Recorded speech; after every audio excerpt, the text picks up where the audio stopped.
Welcome back to our One Wild and Precious Lives and Our Dogs.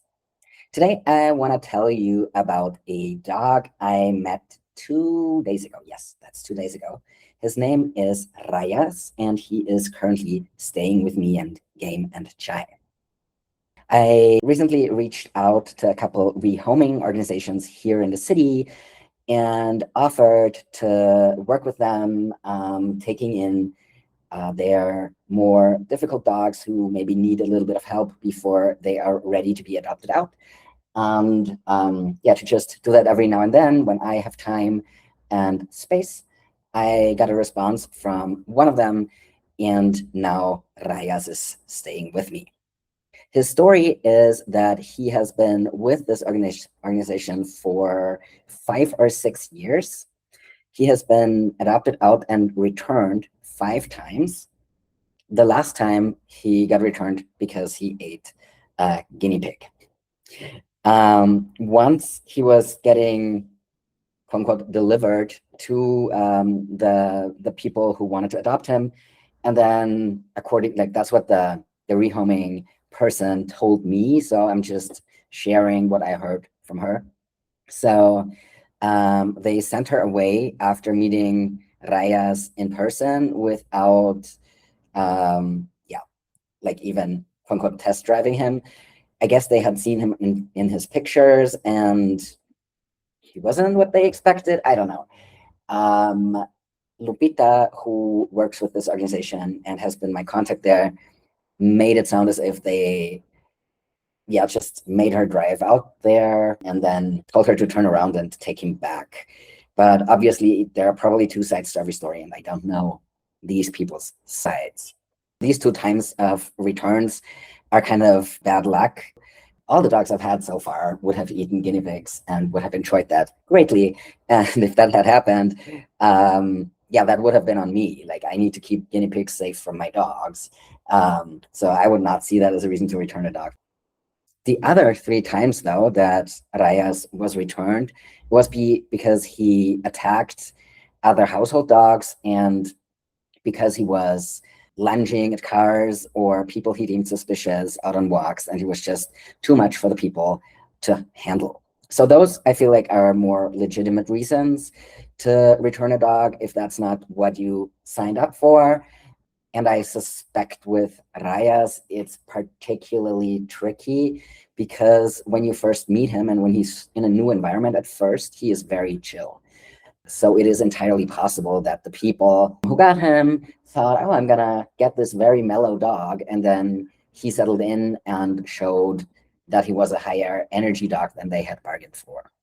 Another detail about him is that he doesn't stay at Lupita's house where he would be staying if he was better with her dogs, but he has had problems with one of her dogs. So he has also, quote unquote, attacked one of her dogs, and she hasn't dared to have him with her own dogs. He basically lives at a kind of dog hotel where she pays for him to stay.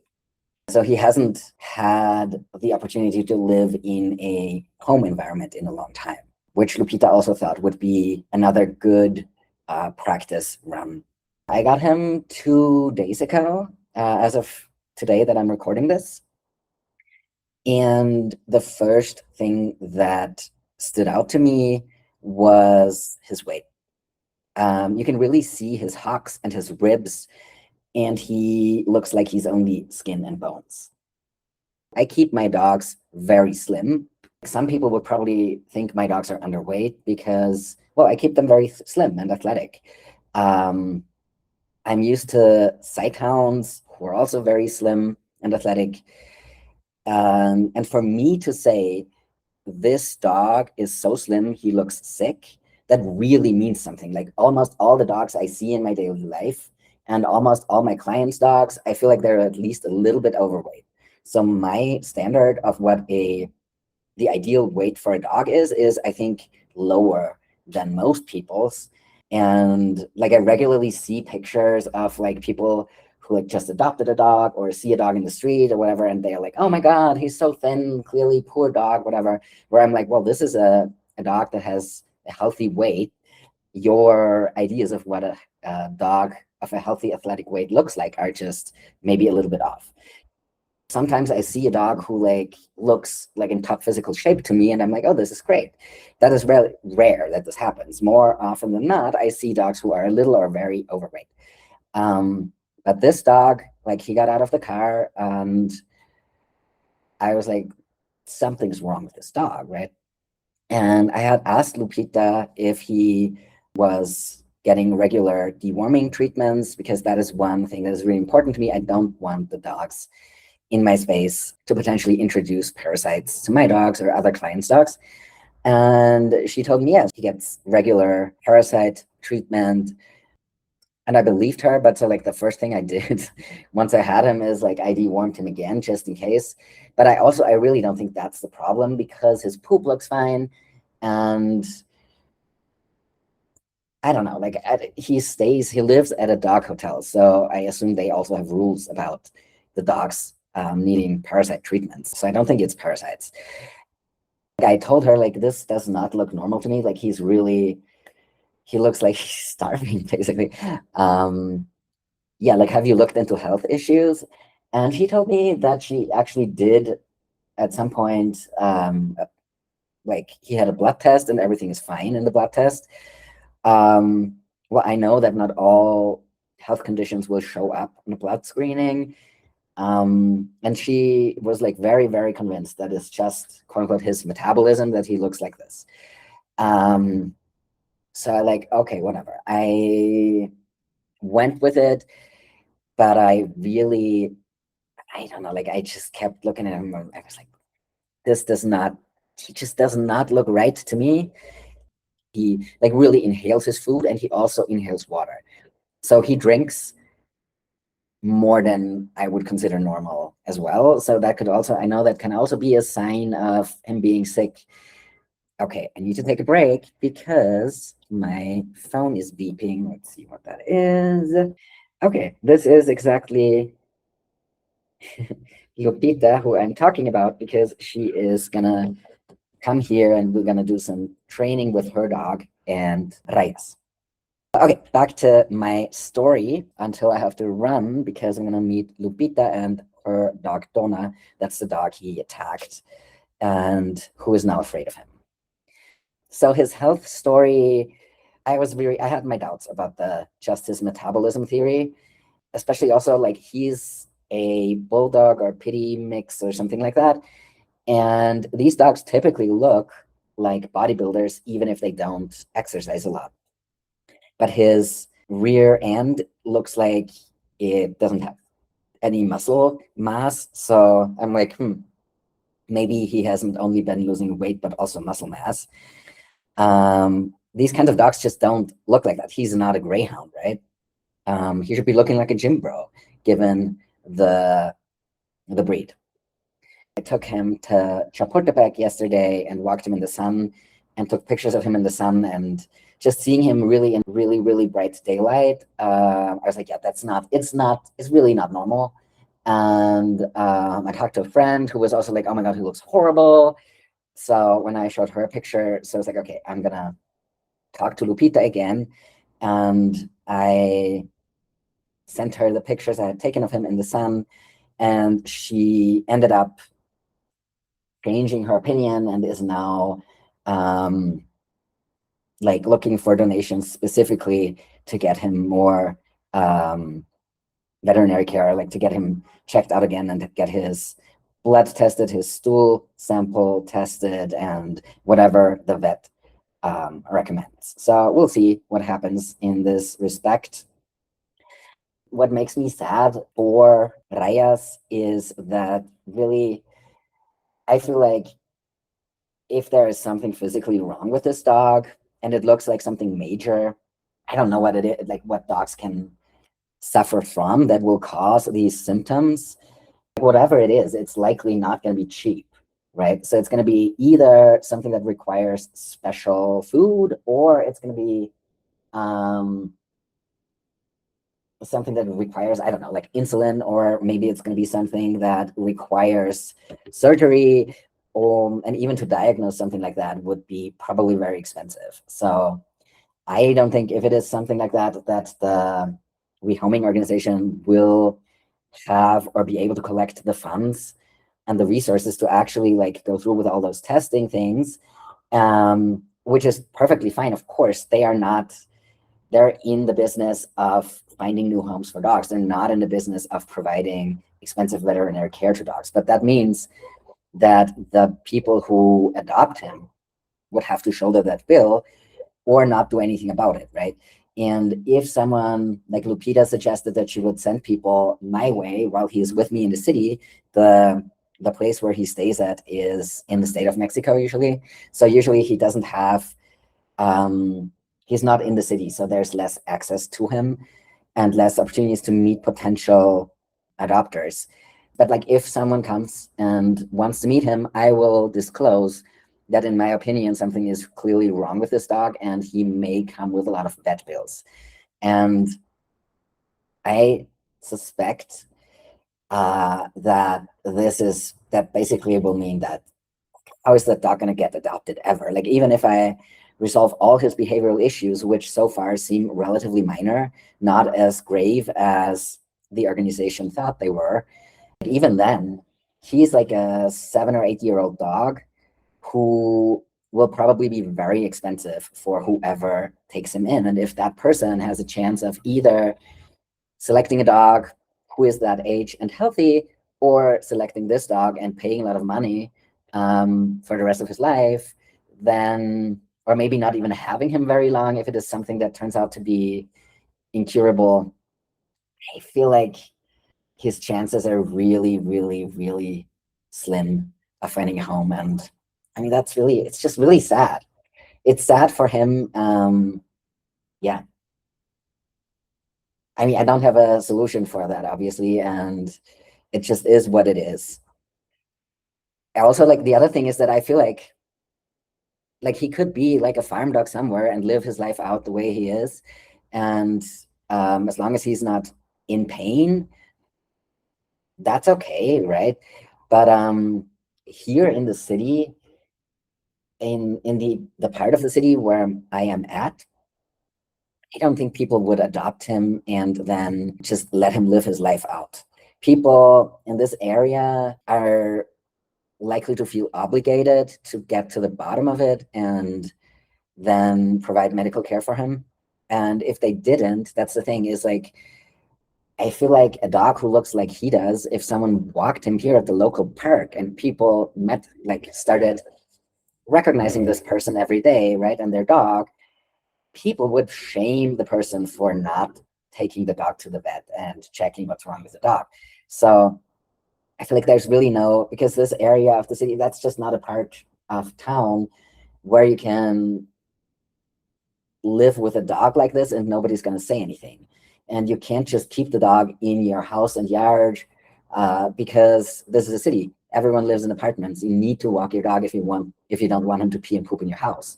So I feel like I don't see him getting adopted anytime soon, and that is a little bit disappointing. I was hoping to be able to help a dog find a home more easily by helping with his behavioral issues, but I don't think that is going to be the biggest thing that actually stands in his way of getting adopted. Yeah, which is of course another conversation. We could talk about warehousing dogs in shelters or in this case, a dog hotel, and how fair that is to the dog in question. I don't think, again, that there is one answer to that question that is true every single time. I think it depends on the individual circumstances, what the dog's life looks like in that environment, and also it depends on how you see the issue. Like there is no one right answer because we cannot ask the dogs. So it's always going to come down to our human values rather than an objective truth.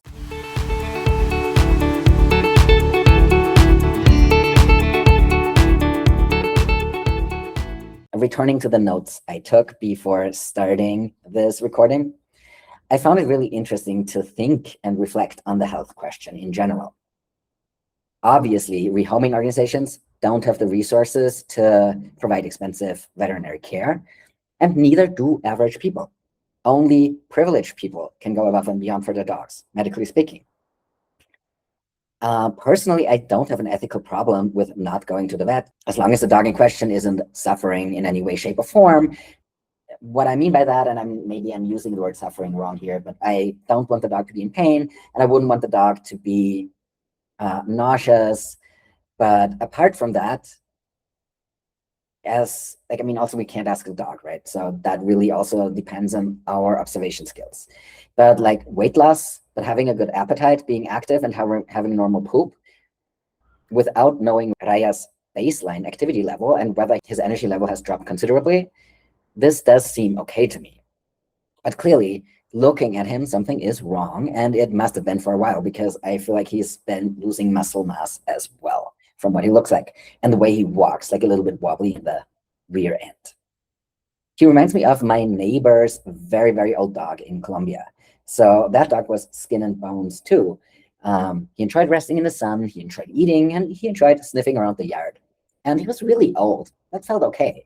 I don't think that dog had a bad life. I do think he was sick because dogs, if they eat a lot and they don't move a lot, they'll usually gain weight rather than lose weight. I also happen to have several friends and colleagues right now who are going through difficult health journeys with their personal dogs. All of these friends and colleagues are really providing platinum level medical care to their dogs. Personally, that is not something I could afford at this point in my life. And because it's not, it's pretty easy for me to know that I wouldn't do it, right? Because I can't afford it, so that it's not a question. I would likely put 100% of my attention on life quality and pain management and maintaining life quality as long as possible. Even if I didn't know what exactly was wrong with my dog, I would not pursue diagnosis to the very end, and I also wouldn't treat things that are expensive to treat, even if that meant the dog's life was a little bit shorter than it could have been if I had pursued all treatment options. I would just try to keep them comfortable and happy for as long as possible and give them the best life possible. On the other hand, I had a couple of years right after university where I lived with my ex. So my rent was eating a lot less of what I made every month because we split it. And I was also earning comparatively more than I do today. So I was in a more privileged position back then. And without even questioning it, when my dog back then had a mysterious health condition, I pursued every avenue of diagnosis. I don't think she was better off because I did pursue every avenue. The vet experiences weren't great for her, and in the end, they didn't change her outcome at all. That is not the point of the story, though. The point is that depending on our own circumstances, the choices we make for the beings in our care are really different. And the things we do or don't do, so those choices we do make, they seem like the obvious choices for us.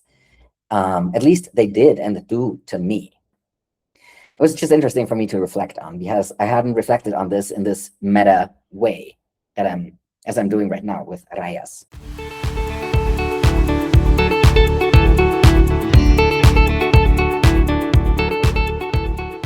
A while ago, I listened to a podcast where the host suggested that their breed, because it was prone to health conditions, should only be owned by people who could afford pet insurance and or very high pet bills.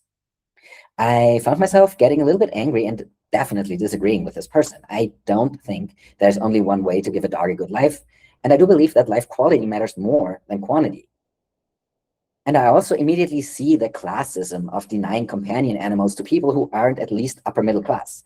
I suspect that if you are in that class yourself, it's easy to not think about the systemic issues that allow you to pay for your dog's vet and don't allow the same for a normal person.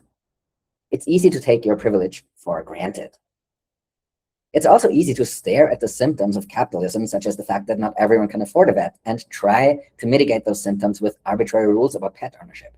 If you obsess about the symptoms, you may mistake the symptoms for the actual problem. The problem is systemic. It's about wealth inequality. The problem is not veterinary costs or pet ownership. The main problem, even though that is a problem as well, isn't even inbreeding.